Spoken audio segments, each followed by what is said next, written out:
noite, queridos, a graça e a paz no nome de Jesus. Uma alegria mais uma vez estar com os irmãos nessa noite.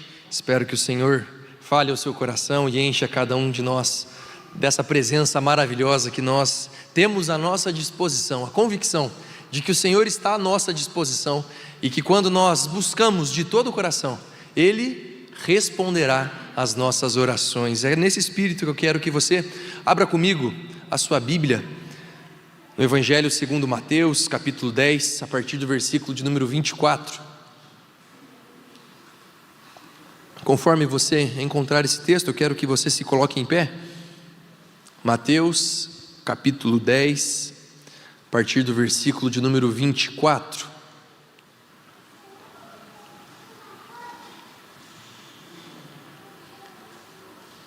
O texto diz assim: o discípulo não está acima do seu mestre, nem o servo acima do seu senhor. Basta ao discípulo ser como seu mestre, e ao servo como seu senhor. Se chamaram Beelzebu ao dono da casa, quanto mais aos seus domésticos? Portanto, não os temais, pois nada há encoberto que não venha a ser revelado, nem oculto que não venha a ser conhecido. O que vos digo às escuras, dizei-o à plena luz, e o que se vos diz ao ouvido, proclamai-o dos erados. Não temais os que matam o corpo e não podem matar a alma. Temei antes aquele que pode fazer perecer no inferno tanto a alma como o corpo. Não se vendem 2 pardais por um asse? E nenhum deles cairá em terra sem o consentimento do vosso Pai. E quanto a vós outros, até os cabelos todos da cabeça estão contados. Não temais, pois, bem mais valeis vós do que muitos pardais. Portanto, todo aquele que me confessar diante dos homens, também eu confessarei diante de meu Pai, que está nos céus. Mas aquele que me negar diante dos homens, também eu negarei diante do meu Pai que está nos céus. Não penseis que vim trazer paz à terra.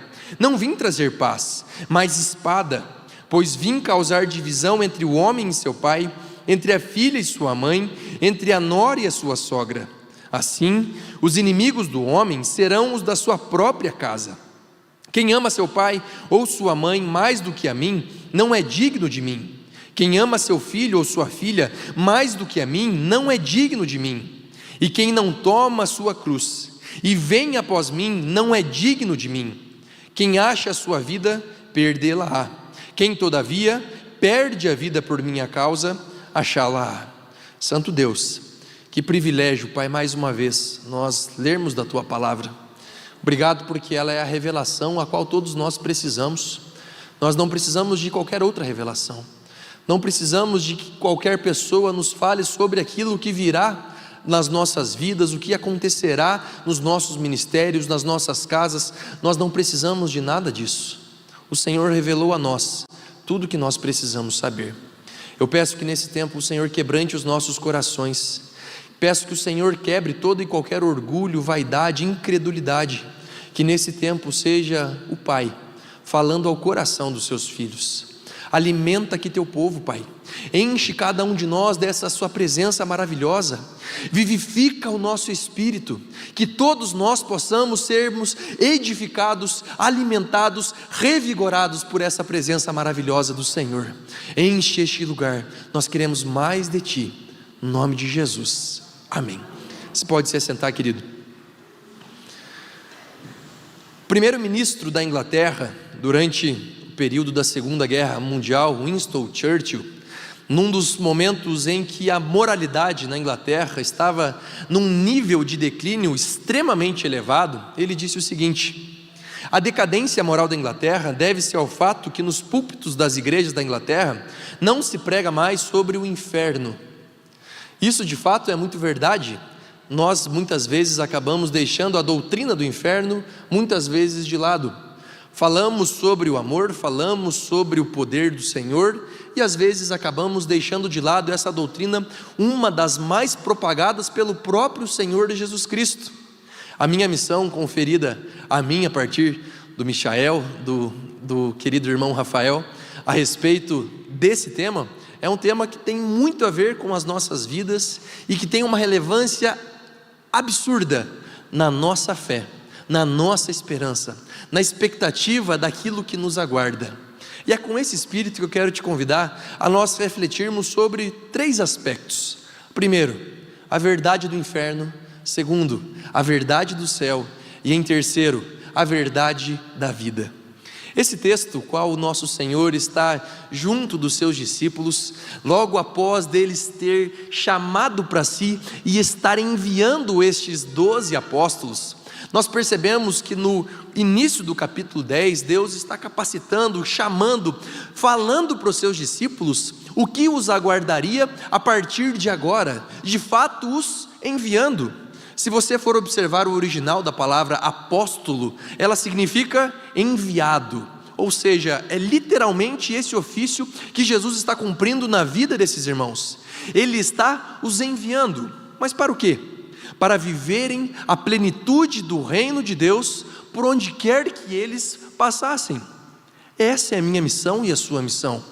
Nós não somos apóstolos no sentido que muitas pessoas hoje defendem, mas eu gosto sempre de citar Augusto Nicodemos, quando ele diz que apóstolo bom é apóstolo morto. Não existem mais apóstolos. Nós somos apóstolos no sentido original, da essência dessa palavra. Nós somos enviados pelo Senhor a propagar as maravilhas do reino de Deus. Por isso, essa mensagem não se resume a um grupo de homens específico, mas se resume e se destina a todos nós, povo do Senhor. E o que o texto nos fala? Em primeiro lugar, vamos ver essa verdade do inferno. O texto diz, versículo 28, não temais os que matam o corpo e não podem matar a alma, temei antes aquele que pode fazer perecer no inferno tanto a alma como o corpo. Observe que Jesus, ele então, depois desse diálogo que ele está tendo com seus discípulos, ele os chama para que eles se atentem à realidade da perdição eterna, da morte eterna. Jesus está mostrando para aqueles irmãos que eles não deveriam se preocupar com o que viria de acontecer com eles.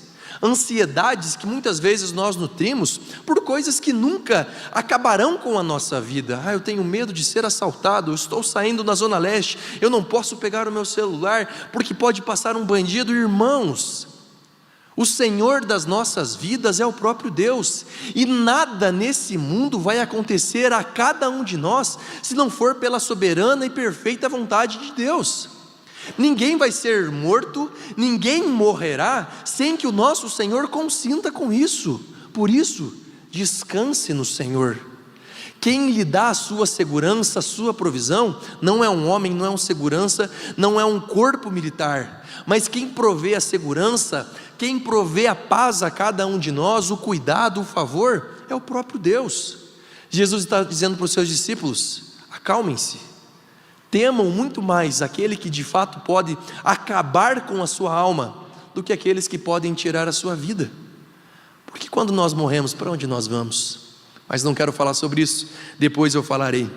Jesus está trazendo aos seus discípulos uma doutrina que não era nova. Quando nós observamos o Antigo Testamento, nós percebemos em inúmeras ocasiões Deus revelando ao povo de Israel, depois ao povo judeu, a realidade do inferno, a realidade da morte eterna. Ou seja, essa doutrina não era nova para os discípulos. Quando Jesus fala inferno, muitos deles já eram familiarizados, nós não podemos dizer que todos eram familiarizados com esse ensino. Ou seja, Jesus está mostrando para eles o que de fato viria a ser este inferno. E o que é o inferno? Você já se perguntou? Eu separei aqui 5 interpretações que nós observamos nos nossos dias sobre o que é esse inferno. Primeira doutrina que nós podemos observar, que nos falam sobre o que acontecerá conosco após a morte, é uma doutrina que hoje tem sido amplamente difundida, que é a doutrina da reencarnação. A doutrina que tem a sua origem, principalmente lá na Europa, com o início do espiritismo kardecista. O que eles dizem?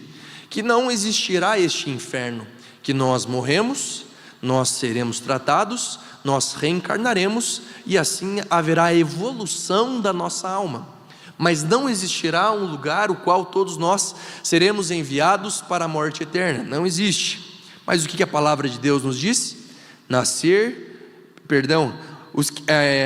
Diz o seguinte em Hebreus 9:27: aos homens está ordenado morrerem uma vez, vindo depois disso o juízo. Uma doutrina totalmente contrária à palavra de Deus. Nós não reencarnaremos, nós seremos ressuscitados juntos com o Senhor. A doutrina da reencarnação não é uma doutrina bíblica. Uma outra doutrina, também amplamente difundida, é a doutrina materialista, naturalista. O que eles dizem então? Que nós não temos alma, nós somos apenas corpo. Quando nós morrermos, o que acontecerá? Nada, porque nós não temos alma. A nossa existência se resume ao aqui e ao agora. Essa doutrina também tem sido amplamente difundida, e esse texto mesmo rebate essa doutrina. Quando nós lemos: não temais os que matam o corpo, e não podem matar a alma. Temei antes aquele que pode fazer perecer no inferno a alma e o corpo. Nós não somos apenas matéria. A palavra de Deus é muito clara em dizer que nós somos corpo, mas também nós somos espírito. A terceira, a doutrina que nós conhecemos como a doutrina universalista. Que doutrina é essa? Se você já assistiu o filme A Cabana, é exatamente a doutrina que é propagada lá. A doutrina que garante que no último dia todos serão salvos, inclusive Satanás. Ninguém irá para o inferno, todos serão salvos. Deus é amor, Deus é bom. Não é possível que Ele crie um lugar para que as pessoas padeçam, sofram eternamente. Então, todo mundo vai para o céu, ninguém vai passar por essa morte eterna. Mas o que a Bíblia diz? Romanos 9:27, o texto diz: também Isaías clama acerca de Israel: ainda que o número dos filhos de Israel seja como a areia do mar, o remanescente é que será salvo. A palavra de Deus é clara em mostrar que desde o Antigo Testamento sempre existiu o povo de Deus. No Novo Testamento isso também acontece. A salvação não virá a todos, mas para aqueles que foram escolhidos pelo nosso Senhor. Outra doutrina sobre o que é o inferno, o que virá depois da morte, é o purgatório. Essa doutrina é apresentada pela Igreja Católica Apostólica Romana. Então o que eles dizem? Assim está no documento deles: passam após sua morte por uma purificação, a fim de obterem a santidade necessária para entrarem na alegria do céu.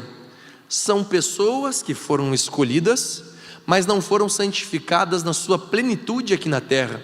Então elas precisarão passar por um outro estado, para que lá então elas sejam totalmente santificadas, para assim elas entrarem no gozo eterno.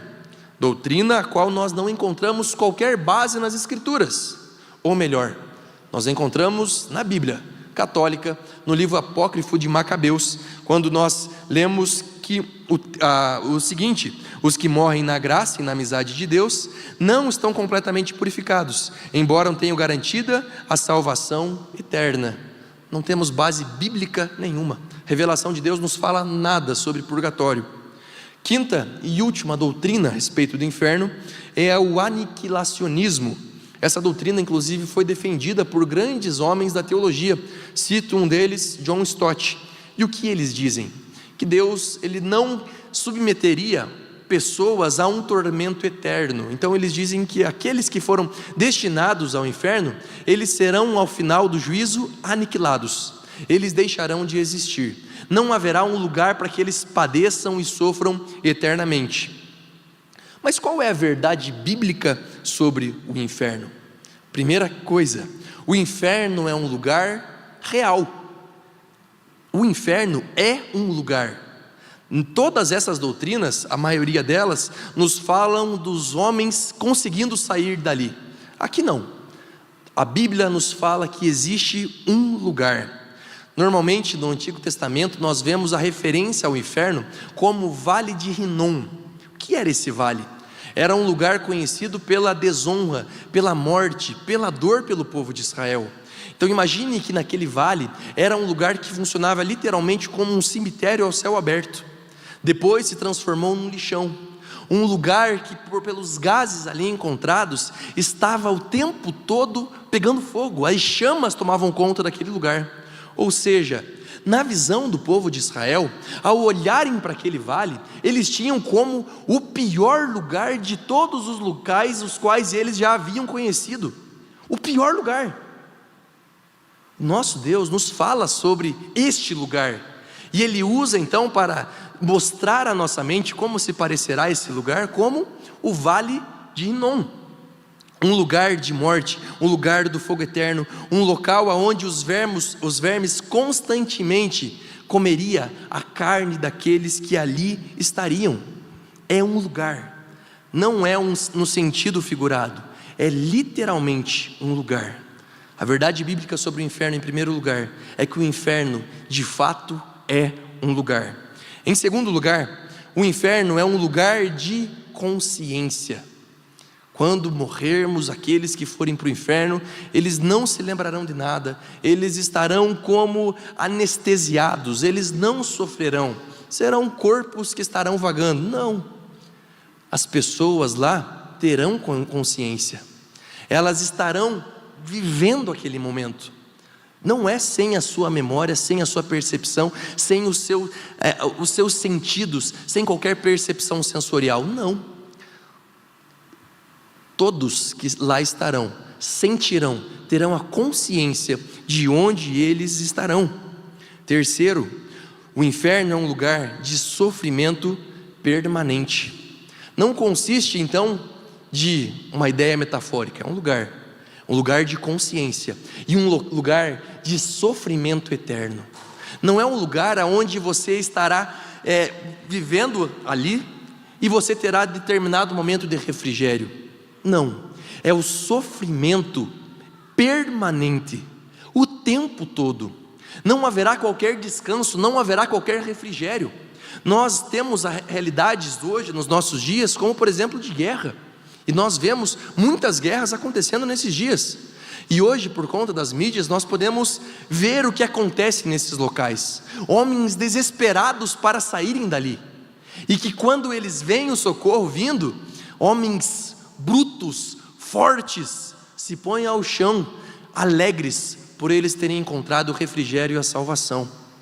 Aqui, nesse lugar de consciência, não haverá qualquer refrigério, não haverá água, uma gota sequer para matar a sede daqueles que estão mergulhados nessas chamas. É uma dor a qual nunca nenhum de nós, por mais que tenha sofrido nesse mundo, poderá entender a completude dela. Um lugar de sofrimento permanente. O inferno é um lugar, e aqui é o pior de todos, da ira de Deus. Um lugar de consciência, de sofrimento permanente, onde aqueles que ali estão receberão da ira do nosso Deus. Irmãos, nós vemos Jesus fazendo uma oração logo antes dele ser crucificado, e ele diz: Deus meu, se possível, passa de mim este cálice. Jesus não estava se referindo à cruz nessa ocasião. Jesus predisse a sua morte de cruz muitas vezes. Jesus veio para morrer naquela cruz. Jesus não está com medo da cruz, ele não está se acovardando diante do chamado de Deus. Ele está se referindo à ira que era destinada a todos os homens por conta do pecado, a ira que seria agora então compilada no seu corpo naquela cruz. A humilhação dele carregar a cruz nas suas costas naquele caminho não era nada. A humilhação dele ter sido xingado, escarrado pelas pessoas à sua volta não era nada.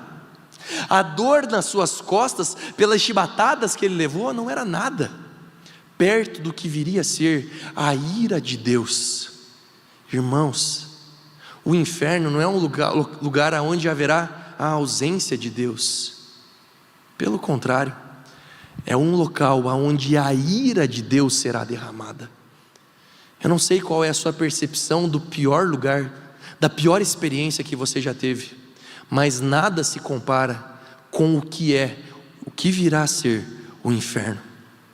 O vale de Rinom era feio, era um lugar de morte e de dor. Você imaginar vermes diariamente comendo a sua carne, você sentindo isso na sua pele, e não poder morrer, porque ali você habitará eternamente. Este lugar é o inferno. É isso que a Bíblia nos apresenta como este local, o qual muitos passarão por toda a eternidade.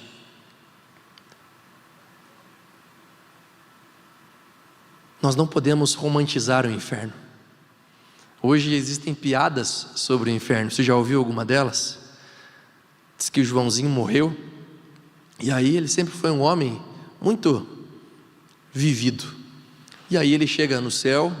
Isso é uma piada, tá, irmãos? Não está na Bíblia, não tem inspiração nenhuma. E ele chega no céu, e ele chega lá, e todo mundo orando, de joelhos, cantando louvores, uma orquestra de anjos maravilhosa. E aí ele olha aquilo e fala assim: nossa. Aí nisso ele recebe um convite. Você quer ver como que é o inferno? Ele desce lá, mulheres, dinheiro, jogos, futebol, todo mundo feliz, alegre. Chega aqui, Joãozinho, os amigos que ele tinha conhecido. E ele fala: nossa, mas o inferno é muito melhor do que eu imaginei, é aqui que eu quero ficar. E ele entra naquele lugar, e ali ele descobre que não era nada daquilo. O inferno não é para ser romantizado, queridos. É a pior das realidades, que eu oro a Deus para que nenhum de nós precise passar, ou melhor, ser enviado por toda a eternidade. O inferno precisa trazer dentro de cada um de nós o temor daquele que de fato nos chama para a salvação. Nós amamos muito mais a Deus quando nós percebemos essa realidade. Nós amamos e queremos muito mais a Deus quando nós lembramos qual é o destino daqueles que serão enviados a esse tormento eterno. E é sobre isso que Jesus está falando aqui nesse texto. Não temam aquele que pode matar o seu corpo, tema aquele que pode matar a sua alma e te enviar para o inferno. Essa é a verdade do inferno. Qual é a verdade do céu? O texto nos fala, versículo 32, portanto, todo aquele que me confessar diante dos homens, também eu o confessarei diante de meu Pai que está nos céus. O Senhor Jesus está mostrando as duas realidades, a realidade do inferno, e agora Ele nos leva à realidade do céu. E o que o Senhor pode nos falar nas Escrituras a partir do que é o céu? Em primeiro lugar, aquilo que nós encontramos em todas as doutrinas a respeito do que é o céu, e aqui eu quero te abrir um parênteses, porque nós somos reformados, e dentro da igreja reformada existem percepções doutrinárias diferentes sobre o que é de ser o céu. Então o que eu fiz? Eu fiz uma pesquisa mostrando aquilo que é comum em todas essas visões. Eu não quero me ater àquilo que nós somos diferentes de alguns irmãos, eu quero me ater àquilo que é comum a todas as percepções reformadas, ok? Sabe qual que é a primeira coisa que é comum a todas essas doutrinas? Primeira, a presença de Deus. Em todas essas doutrinas, nós encontramos que Deus estará presente. Não será como nós temos aqui. Alguém que está vendo Jesus aqui? Pela fé, nós cremos que Ele está aqui, edificando os nossos corações, o Espírito Santo vivificando as nossas almas, mas nós não conseguimos ver, não conseguimos pegar. No céu, a percepção que nós teremos é de fato do próprio Deus.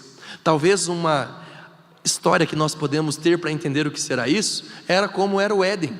Lembram quando Adão e Eva estavam no jardim, e na viração do dia, os irmãos lembram para onde eles iam? Para a presença de Deus, e eles conversavam. Ali não era uma oração que eles falavam e acabava por ali, mas literalmente o próprio Deus respondia a eles. No céu nós teremos a presença de Deus. Os crentes encontrarão então essa alegria e essa paz eterna. Segunda questão, segundo elemento que que nós encontramos em todas essas doutrinas, a vida eterna. Nós percebemos que no céu todos que ali estiverem viverão eternamente. Não haverá mais morte, não haverá mais dor. Nós todos estaremos lá por toda a eternidade, e será a melhor coisa do mundo, irmãos. Nós não envelheceremos, irmãs, não vai ter mais ruga, não vai mais passar massa corrida no rosto, não vai precisar, vai estar todo mundo linda, os homens fortes, vigorosos, viveremos em uma comunidade perfeita, sem pecado, sem dor, sem Corinthians. Brincadeira, os irmãos corintianos estarão lá. Mas, irmãos, será o melhor lugar do mundo, a melhor experiência de todas. E sabe, quando você prova dessa presença maravilhosa, gosto sempre de lembrar aquele encontro que nós temos com Jesus em acampamentos, retiros, durante um culto. Sabe quando teu coração fica cheio, que você fala assim: meu Deus, eu nunca mais quero ir embora desse lugar. Pastora Mauri, eu posso puxar um colchãozinho ali, já ficar para o próximo culto? Sabe esse desejo que você tem? Você encontrará muito mais, porque a presença do Senhor encherá aquele lugar. A palavra de Deus nos mostra que o Senhor estará conosco, o próprio Cristo estará com cada um de nós, e esse dia, irmão, será lindo, será maravilhoso. Terceira realidade, comum a todas as doutrinas reformadas: a paz e a alegria. O céu é retratado como um lugar de felicidade eterna, paz e contentamento. Não haverá qualquer possibilidade de dor, de tristeza, de luto, qualquer sentimento ruim que algum dia você teve na sua vida. Lá você nunca passará por isso. Você terá esse sentimento de alegria constante.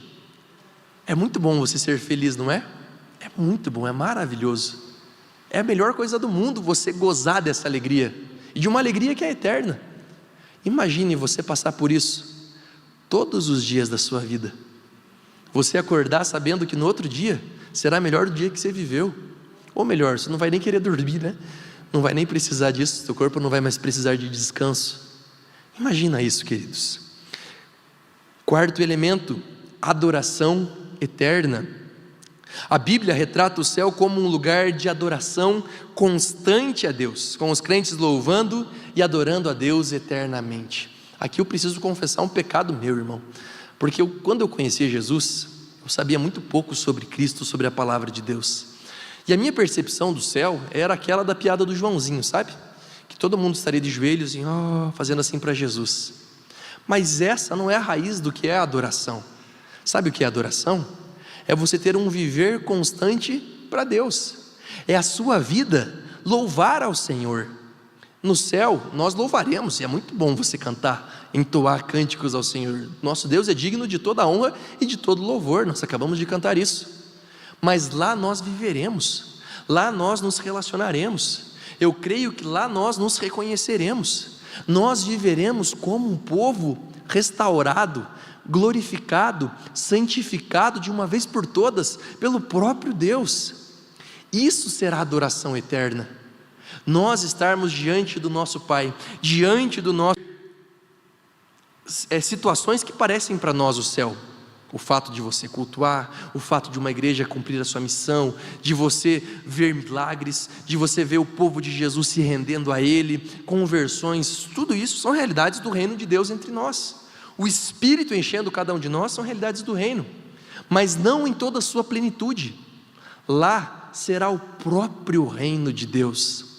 Você já se perguntou por que Jesus curava pessoas? Porque no céu não haverá mais doença. Por que Jesus ressuscitava pessoas? Porque no céu não há morte. Essas são todas realidades do céu aqui na terra. Como pode um homem totalmente depravado escolher a Deus? É porque o Espírito Santo de Deus o encheu, e ele responde a isso agora constrangido, buscando ao nosso Senhor. O que é isso? É o maior de todos os milagres. Homens completamente depravados quererem viver o Evangelho de Jesus. O que é isso? É a realidade do céu, é o reino de Deus, e é assim que será lá. Lá é o próprio reino de Deus. Não haverá um político, não haverá um homem que estará sobre todos a partir das suas percepções ideológicas, filosóficas, mundanas, que regerá as nações, não, mas será o próprio Deus, o Criador de todas as coisas, administrando, dando da sua paz, dando do seu cuidado, dando da sua presença, dando da sua saúde, oferecendo a nós voluntariamente a árvore da vida. Este é o céu. Outra realidade, a comunhão. No céu haverá amor, unidade, relacionamentos restaurados. Você já percebeu como a gente briga? Como a gente é chato em vários aspectos, uns com os outros? Você já percebeu como você se aproxima mais de quem é parecido com você? E que quando as pessoas são um pouquinho diferentes de você, você quer se separar delas? E muitas vezes são irmãos em Cristo, mas por não pensarem como você prefere distância. Quando eu pastoreava aqui ainda, eu cuidava, e lá em Ponta Grossa isso acontece do mesmo jeito. Eu sempre incentivava a nossa liderança da recepção a conversar e receber muito bem os nossos visitantes. Façam com que eles se sintam em casa.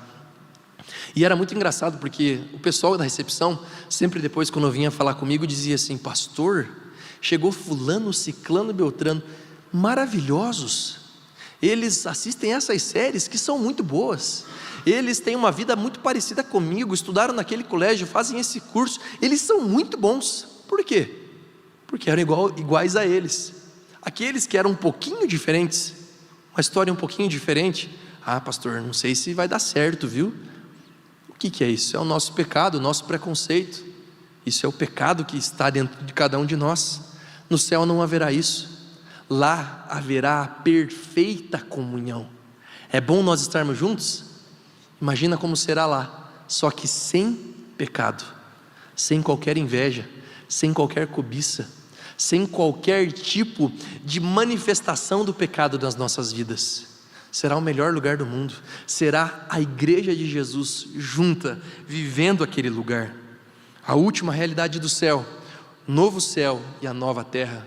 A palavra de Deus nos fala sobre este novo lugar também. Assim como haverá um lugar para o inferno, haverá também um lugar para o céu. Eu creio que este lugar é onde nós estamos aqui. O Senhor restaurará esta terra e nós viveremos aqui, neste lugar. Aqui é o novo céu e aqui é a nova terra, só que agora sem pecado, sem todas essas coisas que fazem tão mal a este mundo. A criação perfeita agora sendo restaurada pelo nosso Senhor. Este será o lugar aonde nós habitaremos com Jesus, sem todas essas coisas ruins que nós encontramos nesse dia. É isso que a palavra de Deus nos fala sobre o céu. Quando você ouve isso, como é que fica o seu coração? Eu fico extremamente, em primeiro lugar, esperançoso. Segundo, a ansiedade, ela ainda continua? Não, porque agora eu já não tenho mais medo da morte. O texto está nos falando sobre isso. Porque quando você morrer, pela fé, para onde que você vai, irmão? Misericórdia, tem 3 pessoas aqui que vão para o céu. Para onde que você vai depois que você morrer? Para o céu, irmãos. Uma vez eu pregando, eu perguntei, quem aqui era discípulo de Jesus? Todo mundo assim, 2 assim falaram. Eu falei, misericórdia, irmãos, quem aqui é discípulo de Jesus? 4, eu falei, agora eu vou pegar eles. Quem aqui é discípulo de Satanás? Uma menininha gritou, Nós temos que nutrir essa maior alegria nos nossos corações, irmãos. O nosso caminho, o nosso destino é o céu. E quando nós temos os nossos olhos fitos no céu, nós chegamos à verdade sobre a vida. E olha o que o texto nos fala, versículo 38. Quem não toma a sua cruz e vem após mim, não é digno de mim. Quem acha a sua vida, perdê-la-á. Quem todavia perde a vida por minha causa, achá-la-á. Jesus está dizendo para os seus discípulos, em primeiro lugar, sobre a realidade do inferno. Depois ele mostra para eles a realidade do céu. E agora ele está dizendo como nós precisamos viver de tal modo a tornar essa realidade do céu algo qual nós ansiamos, desejamos e queremos provar. Jesus fala, o caminho é o caminho da cruz. Não há como nós almejarmos a coroa sem antes nós passarmos pela cruz. É a maior utopia do mundo você acreditar que o Senhor te colocou nesse mundo, ainda quando nós estamos vivendo em que o pecado tem esse domínio sobre nós, exerce essa influência sobre nós, mas que agora nós que fomos regenerados pelo Senhor, restaurados pelo Senhor, libertos das amarras do pecado, nós viveríamos a nossa vida tranquilos. Quando eu conhecia Jesus Cristo, meu irmão chegou para mim assim e falou assim, Léo, se prepare, porque a sua vida agora que vai ficar difícil. Eu falei, é impossível, não tem como. Irmão, semana passada eu estava num open bar, enchendo a minha cara, com mulheres, minha família destruída, meu pai, minha mãe, meu trabalho horrível. Como eu vou sofrer agora? Como que agora que vai piorar? Impossível. Conheci Jesus, eu sei que Ele me salvou, eu sei daquilo que Ele tem para a minha vida. É impossível minha vida piorar. Adivinha o que aconteceu? Foi mais fácil? Óbvio que não. Você já teve essa experiência? Irmãos, obedecer a Jesus é muito mais difícil do que você desobedecer. Você pode ser crente, amar Jesus Cristo. Vai chegar uma pessoa no seu trabalho e vai te oferecer: viu, você não quer assinar essa nota aqui com um valor um pouquinho diferente? Nós dois podemos lucrar com isso. Para o ímpio, às vezes isso nem acontece, mas para você que é crente, acontece, não é? Nessa época que eu conhecia Jesus, eu virei piada lá no meu escritório de advocacia. Eu era estagiário, e aí a primeira coisa que eu fiz foi contar para todo mundo que eu conhecia Jesus, que agora eu era crente. Só que eu era o pior daquele escritório, o cara mais depravado. Então todo mundo olhava para mim assim como o pior dos piores. E aí quando eu falei que eu era crente, a primeira coisa que eles falavam: nossa, fizeram uma lavagem cerebral no Léo. Não foi uma lavagem cerebral, foi uma lavagem do Cordeiro de Deus, amém? E aí nós tínhamos uma confraternização, fomos num resort lá em Curitiba, e eram mais ou menos 30 advogados, um corpo de mais ou menos 100 funcionários. E o chefe sorteava alguns brindes para toda a equipe, para alegrar o pessoal, naqueles dias. E o brinde que todos mais desejavam, sabe qual era? 6 caixinhas de cerveja. Então tinha lá, você ganhava sabonete, você ganhava perfume, você ganhava uma camiseta, e tinha as caixas de cerveja. Todo mundo ficava esperando ganhar aquilo. Dos 100 funcionários, adivinha quem foi o sorteado? Esse que vos fala. Só que agora eu era crente. Antes eu já trabalhava naquele escritório, já tinha participado desse sorteio N vezes. Quando que eu ganhei? Nunca. Agora quem foi sorteado? Eu. Aí o chefe me chamou lá na frente, me deu o microfone. Depois eu descobri que eles tinham me escolhido de propósito, só para me provar. Eu cheguei ali, eu agradeci pelo meu emprego, pela vida do meu chefe. Tem que fazer a política, meio de campo. Agradeci a oportunidade que eles tinham me dado, mas que agora aquilo não dizia mais respeito à minha vida, que agora eu era filho de Deus e que minha vida havia sido transformada. Irmãos, todas as pessoas que estavam ali riram, mas eu não estava nem aí para isso. Voltei para o meu quarto, tudo tranquilo, para acordar no outro dia. O pessoal ficou lá bebendo, as cervejas não sei quem pegou, mas era mais ou menos 1h da manhã. Um advogado, eu era estagiário, tinha 20 anos de idade. Ele chegou para mim lá no meu quarto e falou assim: Léo, me fala mais um pouquinho sobre esse seu Jesus. Esse homem hoje é um homem de Deus. Ele e toda a sua família conheceram a Jesus. O que é isso, irmãos? A realidade da vida.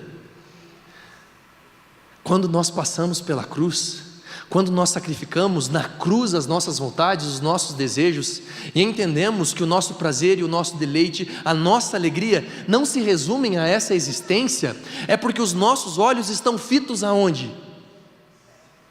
Nos céus, naquilo que nos aguarda.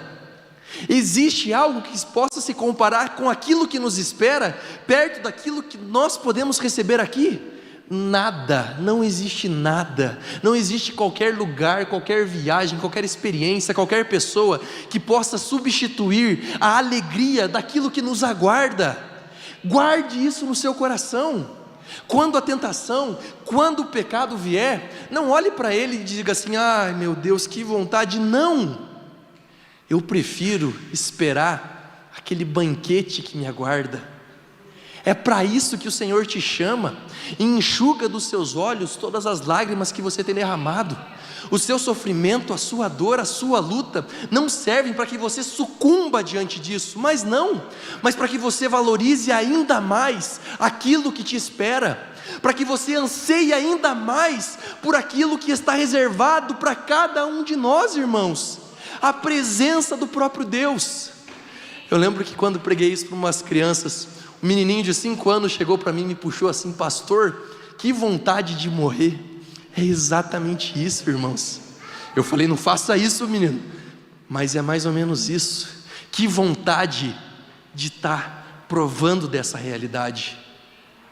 O Senhor te chama nessa noite, queridos, a você ter a plena convicção e certeza, a você renovar no seu coração a sua força, o seu vigor, porque Ele não te abandonou, Ele está te sustentando e Ele está te preparando para você entrar na porta da eternidade e Ele dizer: meu filho amado, entra, participa agora do gozo eterno. Não tem mais dor, não tem mais luto, não tem mais tristeza, não tem mais sofrimento. A partir de agora é alegria, paz, satisfação. Tudo aquilo que nós nunca um dia tivemos, lá nós teremos diante do nosso Senhor. Diante disso, irmãos, o que precisa mover a nossa fé não é o medo de ir para o inferno, mas o desejo, a ansiedade de poder provar essa presença maravilhosa do Senhor nas nossas vidas. Nosso Deus é tão bom que Ele permitiu que eu e você possa desfrutar, mesmo que de uma maneira ainda não plena, mas dessa presença hoje. Quando Jesus Cristo é pregado naquela cruz, o caminho qual nós precisamos seguir, Ele é morto.